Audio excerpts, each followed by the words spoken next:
Well, when I was thinking about the reason why Jesus decided on this particular occasion to tell the parable about the sower going out to sow his seed, I believe I understand why he chose this event to do it. He's standing by the seaside with his disciples. That's why I wore my seaside stole this morning. He's standing by the seaside with his disciples and facing a huge number of people who've come to hear him speak. Yet I think you know, he's aware those seeds of truth that he's scattering among the crowds, only a fraction of them have a fraction of a chance to take root in their hearts. He knows that some of them are barely listening. His words fall on rocky ground and will be gone. Some of the people are listening intently and will try to live up to his words, but just for a while, and then they give it up for something more interesting. Yet more people will try to live those words, but they'll fall in among other people who will persuade them to eat and drink and carouse, and there it goes.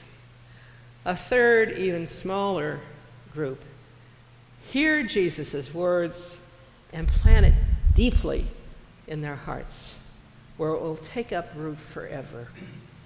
You know, it's a little like being at church in these post-pandemic days of empty pews.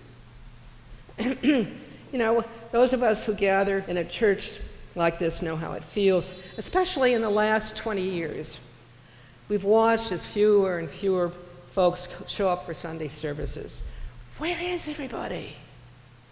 Where is everybody? If you haven't said it out loud, you've been thinking it. That's what it does. It makes us anxious. We're tempted to try to blame somebody. But really, is there a somebody to blame? This topic that I picked for today's message, this is my last Sunday before vacation, is far bigger than one 10 to 15-minute sermon. In fact, I've planned to invite Dr. Scott Thuma, who is one of the top authorities in the country on research on religion. He was the faculty advisor on my dissertation. And I've invited him to come in the fall and talk to us about this and how we can deal with the information that we have. But for now, I decided to give you something to think about until I get back in August. And you're going to have Linda next week. She's going to talk about faith. Okay, where is everybody? Is somebody to blame? The truth is, every single house of worship is experiencing what we're experiencing. And I'm not talking about just Danbury. In some places, it's worse. Some places, it's more drastic.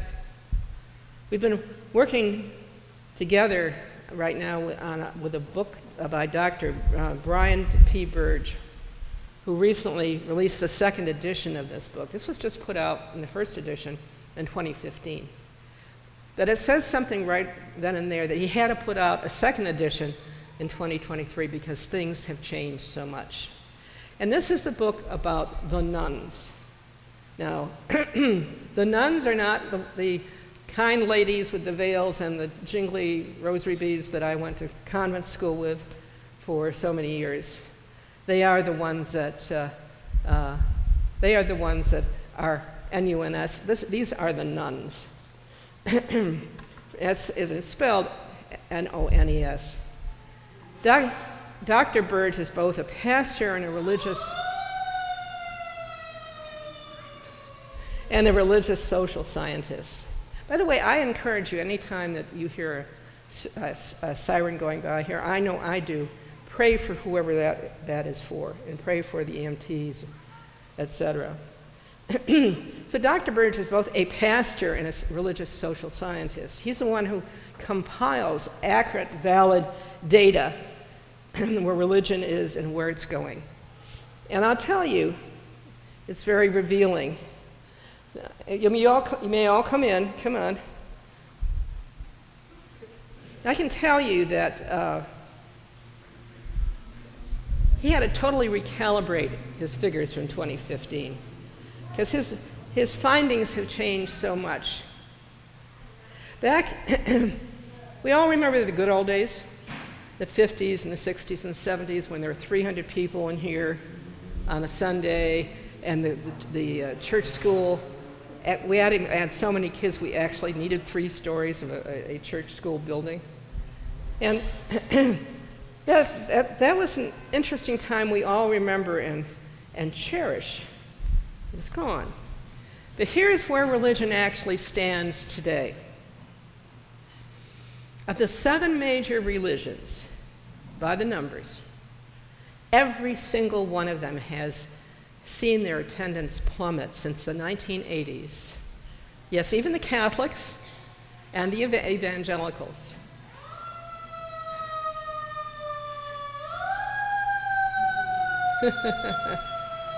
God bless you. And of all the types of religion, if you're asked the question, what religion are you? So when these questions were being asked by the surveyors, of all the kinds of responses you could have to the question of what religion you are, the most massive changes in the responses was the one for mainline Protestants. You know, Protestants like us. And the other big group was the new and growing group, nothing in particular, which we also call the nuns. Okay? In 1978, mainline Protestants made up fully 31% of the American population. Look at that.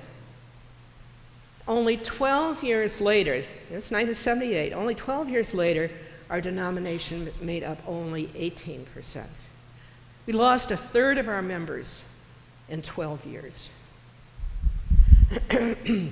Fast forward to 2017, when the last data was gathered, and our numbers are down to around 10% of the total population. 10%. But on the other hand, the people who responded as nothing in particular, and used to be only 5% of the population in 1978, by 2022, nuns represent more than 30% of the US population. What the heck happened? And to be assured, it's still happening. One thing to note, there is still a robust religious sense in the United States. Our religiosity has not gone down. The number of atheists and agnostics haven't really changed, but there are things that have contributed to where we stand today.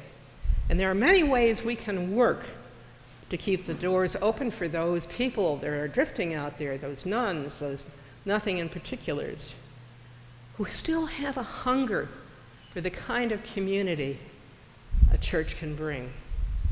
First, let's check in on the other religions this time period. While Catholics have stayed near the 25% they've usually been in the US population, their numbers are in decline. And, you know, the pedophile scandals tarred all religions, and people who want to hate religion have a perfect example there, and they apply it to everyone, no matter what faith you are. Among Catholics, this person may still identify as a Catholic as much as they did, but their fidelity has changed after those scandals. Well, in 1972, 45% of Catholics said they went to weekly Mass. Today, only 20% claim to do that. Back in 1976, go take a look at the evangelicals. Evangelicals in 76 made up only 17% of churchgoers. By 1996, with the rise of the Jerry Falwells of the world and the embrace of evangelicalism by the religious right, and as well as the pundits say by the GOP, according to Dr. Burge, that number had climbed to 30%.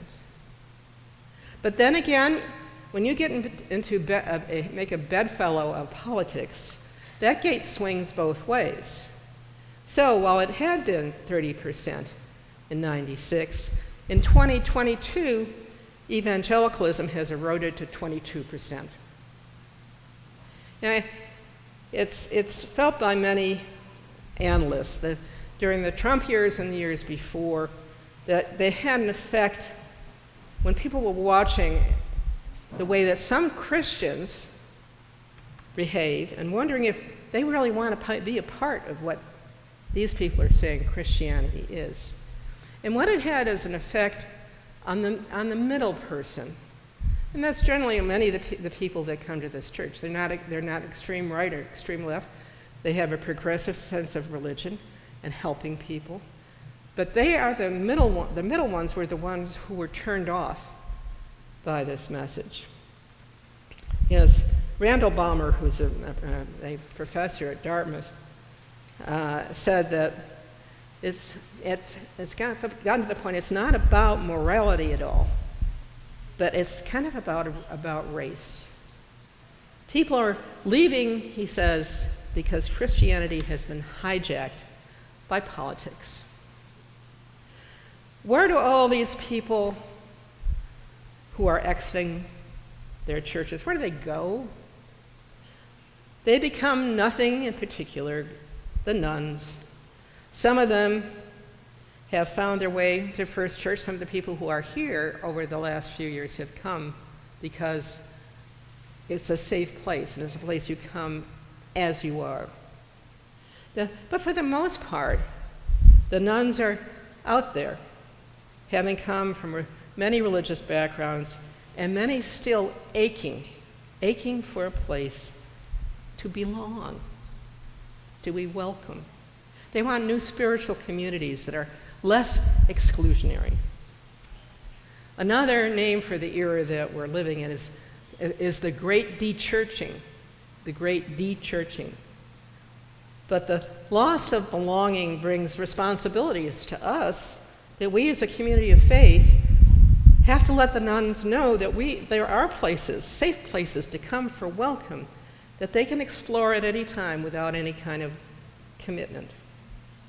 Nevertheless, we shouldn't be offended when our invitation our seed of invitation falls on rocky soil.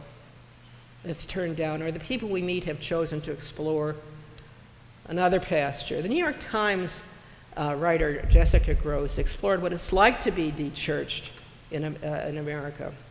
You know, a de-churched American is still injured by the way their souls were manhandled by organized religion, but they still believe in God. They're not becoming atheists. They're not becoming agnostics. She says that the ones who do miss aspects of traditional church are the ones who have sought replacements for this. And this will sound familiar to you. You know, things that they're doing instead of coming to church, spending time, and none of these are bad, spending time in nature with their family, meditation, physical activity, basically, as she said, anything that gets them out of their own heads. That does not, however, ever solve the problem of loneliness that is a daily experience. Churches like ours might want to let people know that we welcome those who are often forsaken, especially in the evangelical churches. And there's a pattern to that. These are the people who are single or without a family of kids, people who are not wealthy, but who, in their own way, could contribute to the fellowship of belonging to a church. Jessica Gross recently reviewed Dr. Burge's book that he co-wrote with Jim Davis and Michael Graham, and I will make these available for everybody to see. It comes out in August, and it's titled The Great De-Churching: Who's Leaving, Where Are They Going, and What Will It Take to Get Them Back? She had noted that the nuns, quote, are one of the most educationally and economically disadvantaged groups in the United States today. While atheists and agnostics enjoy much higher levels of economic success. Gross says that what this suggests to her is that there's a substantial group of Americans who are grappling with societal pressures on multiple fronts. Americans who are further down the economic ladder are lonelier than those who are better off. There are some Americans who are alienated from religious institutions, even if they still believe in God. And in Burge's new book, the writers wrote this: in our opinion, America is largely built for a specific type of person.